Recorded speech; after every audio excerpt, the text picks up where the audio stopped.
Man, incredible opportunity. Playing the number one team in the country. You know, pretty cool that it only took me 3 games to play the number one team in the country as a head coach.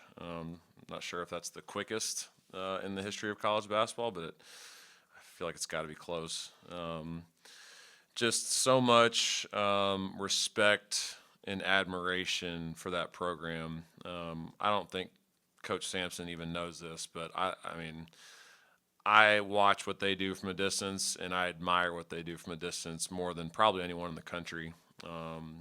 Defensively, when we really made a adjustment, I think, in just how we guarded and the effort that we played with, a lot of it was just from film that I watched of Houston and just how they just aggressively just flew to the ball and impacted ball screens and just tried to disrupt teams and dictate everything that they do on the defensive side of the ball. So, I have a ton of respect for him, his staff, and their program and just how they operate. And they're the standard in college basketball. So obviously for us to be able to play them really early in the year is going to be really good for us to kind of see where we're at. Played two good programs in the exhibitions with Oklahoma State and Memphis, where obviously we got exposed and played 3 games at home that we were obviously heavily favored to win, and we did what we were supposed to do in 2 of those 3 games. But obviously now it's it's about 6 or 7 steps up when you're playing like a program like Houston. It's a team that over the last really the last 10 years has been the best defensive team in college basketball. What they do at such a high level. They really disrupt everything you do offensively. They disrupt your timing. They just continuously have guards that are just such great on-ball defenders. They have bigs that move so well in ball screen, and they impact and they deflect passes and they dive on the floor for loose balls. They're the first on the floor every time.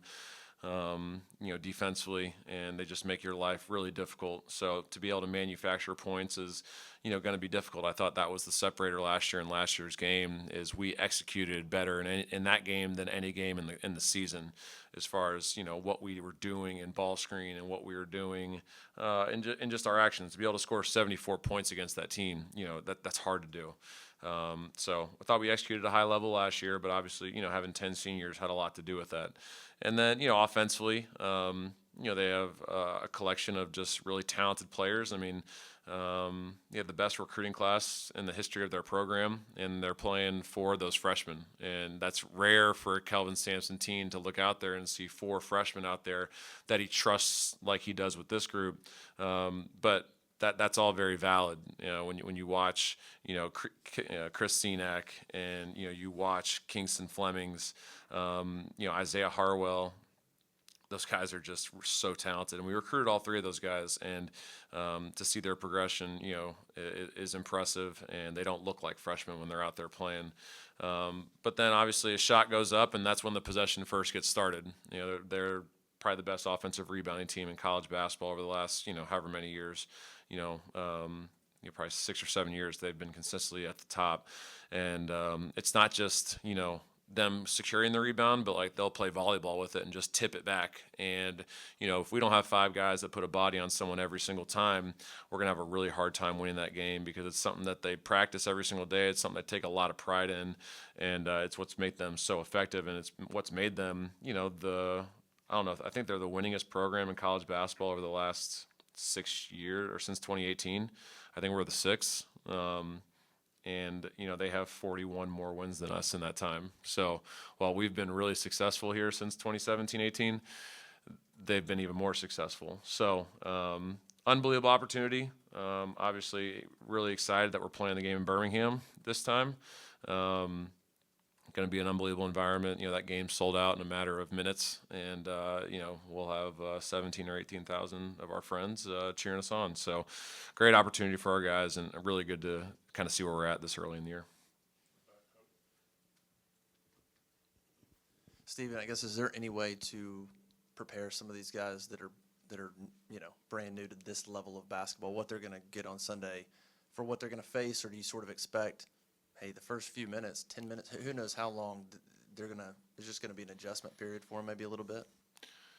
Yeah, I mean, I love our walk-ons, Joe O'Shea and CJ and Reed and Bradley and Jeremiah and you know, um, Drake, but they can't simulate. No one can simulate what Houston does at that level. Unless we were to go, even if we went best on best, we can't even simulate it because what they do is just so unique, and they play with a different level of fire and a different level of energy and passion. But the good news is we have three guys that played against them last year that can speak to it, right? Tahad played against them, KO played against them, and Keyshawn Hall played against them. So those three guys all can tell our guys, listen, this is what it's going to be for 40 minutes. It's not one possession, it's not 5 possessions, it's not 10 possessions. If it's a 65 possession game, it is every single possession. That's how they play. So it's good that we have a couple guys that have experienced it that can at least speak to it to tell the rest of our guys, you obviously gotta lace them up because these guys are coming every single possession with a different level of fire that we got to be prepared for, and we got to obviously be willing to take it on. It's going to be one of those games where you got to just continue to defend, right? That they are so good defensively that they'll hold you for a couple minutes without a point. You can't let your offense dictate your defense in this game. It's a game where you have to be locked in defensively for 40 minutes because offensively you're going to struggle because that's why they're so good. But if you can stay true defensively and hang in there and limit their second chance opportunities, that helps improve your chances. But obviously it's going to be an incredibly challenging task, but it's one our guys are excited about. Last year when you guys came back and beat them, it was like 30-something points in the last 10 minutes. And I know Todd was a huge part of that and his pace pushing down the floor. How big do you think that is, having your point guard back and knowing that he was so instrumental last season, but he's a guy that really likes to get out and go, especially against this Houston defense? Yeah, I mean, he obviously had a lot of success against them last year, and I would imagine, knowing how detailed they are in their scouting reports, that they're going to do everything they can to not let him do it again. And Todd knows that. They're going to get after him in ball screens, and they're going to make adjustments. But for Todd to be able to speak to it as our point guard is, it helps. But like we all said, you can't really talk about it until you actually go up against it and see it in game time. So. Yeah, I mean, pushing the tempo late was really good. I thought our guards did a good job of wearing them down throughout the game. And, I thought our guards were just, we played 10 guys that game. And, I thought at the end of the game, it obviously showed, and we were able to execute things at a pretty high level. It obviously helps when you have guys like Janai and those guys out there. Janai played great in that game. I think he was like 10 for 11 from 2. But we got him really good looks around the rim, and Todd made a bunch of tough shots. Chad made some tough ones late. But I thought more than anything, we just continued to guard throughout the game and found a way to just hang in there when they were making their runs, and ultimately we were able to find a way late to get a good win. The Houston's backcourt, you mentioned Flemings, but they've got some experience back there as well. How do you prepare for that group, and what kind of challenges do they bring with Sharp and with Uzan? I mean, Sharp's obviously one of the best shooters in college basketball, and he's a guy that you just, you can't lose sight of at any point. Last year I think he hit 3 threes against us, and 2 of them were in transition where we just completely lost him, and one of them was we miscommunicated a switch, and I think Chaney left the ball, and he was wide open for a shot, and so you got to do a great job of identifying him in transition, and then anytime you do switch, you got to make sure you stay locked in on that matchup, because when they penetrate, they're really looking for him. And they do a great job of setting pin downs for him to try and find ways to get open for him.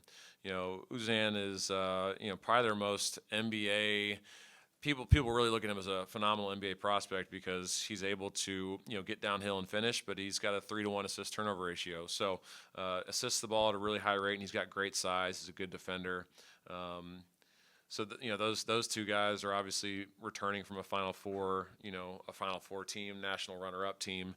And, they also have, 3 guys coming off the bench that, as soon as they get in the game, they're as good of a scorer as anybody with, Isaiah Harwell, Mercy Miller, and Ramon Walker. They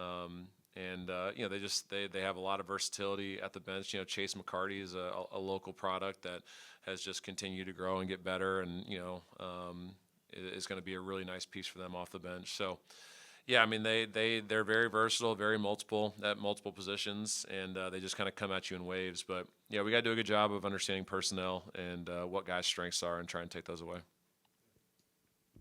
You mentioned after the Wofford game, focusing on the little things in this matchup, getting a hand on somebody every time a rebound goes up, time for loose balls, all those sorts of things. How have you seen the team respond to your challenge of that the past few days? Yeah, we won't know really until today. Yesterday was more of just like just kind of doing some stuff, working on us like offensively and play call review and some individual offense stuff that is going to be important for this game. So today will be more of like us going at the scout. So I'll learn more today. After practice, as far as if we're able to accomplish those things. Obviously in the first 3 games, I think our rebounding margin is 6th in the country or 7th in the country. But we have not faced anyone anywhere near what Houston is. So we've talked about it all summer, talked about it all year. For us to be able to win, you see it nationally across the country. Teams that win the rebounding battle are going to win games. So if we're able to find a way to limit their offensive rebounds, limit their second chance opportunities, it's much easier said than done because they fly at that thing with reckless abandon. So our guys are going to have to play with a different level of intensity, a different level of energy, a different level of physicality, for us to be able to possess those. And here's the deal. I told them this yesterday in film. There's going to be possessions where all 5 of us have perfect checkouts, and they're still going to get it because that's just what they do. Get to the next play, right?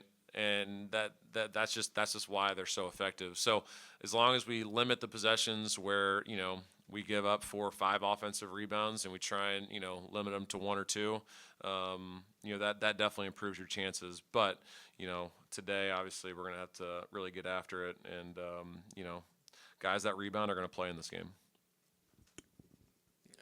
Mandatory Murph check in. You guys got to rest him these last couple games. How important was that, and how do you think he's going to be feeling this weekend? Yeah, it was great to not have to use him in the last 2. It was good to obviously get some great contributions off the bench. Our bigs did a pretty good job. Mick and Phillip and Sebastian and Key did a good job of handling the lion's share of minutes. And, I think Murph's in a good spot right now, moving pretty well. And, I think he's in a good spot to be able to give it a go on Sunday. I'm glad he's been able to rest because, you're going to have to – it's going to require, a lot of energy to be able to go up against this group. So us having some depth on the front court for this game specifically is going to – I think it helps us just because we're going to need it. You got to be able to have, 5 guys that you can rotate at those 2 positions because, physically it's going to exert a lot of energy to be able to keep those big guys off the glass. So great to have him back. Obviously today we'll give it a go and we'll go full speed and, kind of see how he reacts to that. But he's definitely been progressing in the right direction over the last, week or 2. Keyshawn, having experience against Houston last season, I mean, how important is that? We talked about Todd having seen these guys, the fact that Keyshawn, I know KO didn't get to play in that game, but you've got some guys that are really familiar with them. How helpful is that? Yeah, I mean, it's good. It's helpful because, they just know what to expect more than anything, and, they can communicate that to their teammates that, and then just going through the film yesterday and all the teaching points that we had shown them, all those guys are nodding their heads because they're like, yeah, that's stuff that we have to work on. It's stuff that we got to be really good at in order for us to have a chance to compete and win in the game. So it's valuable because, you really don't know until you know. And those 3 guys know because they've, seen it live or seen it in person. So, Keyshawn obviously understands that the level of physicality in this game is going to be way different than the level of physicality in the first 3 games. And, he drew 27 fouls in the first 3 games. So there was a lot of physicality in those games. But, I told our guys, like, don't expect to get bailed out with fouls in this game. Like, you got to go in there looking to finish everything and don't expect a whistle because they're going to let you guys play in this game.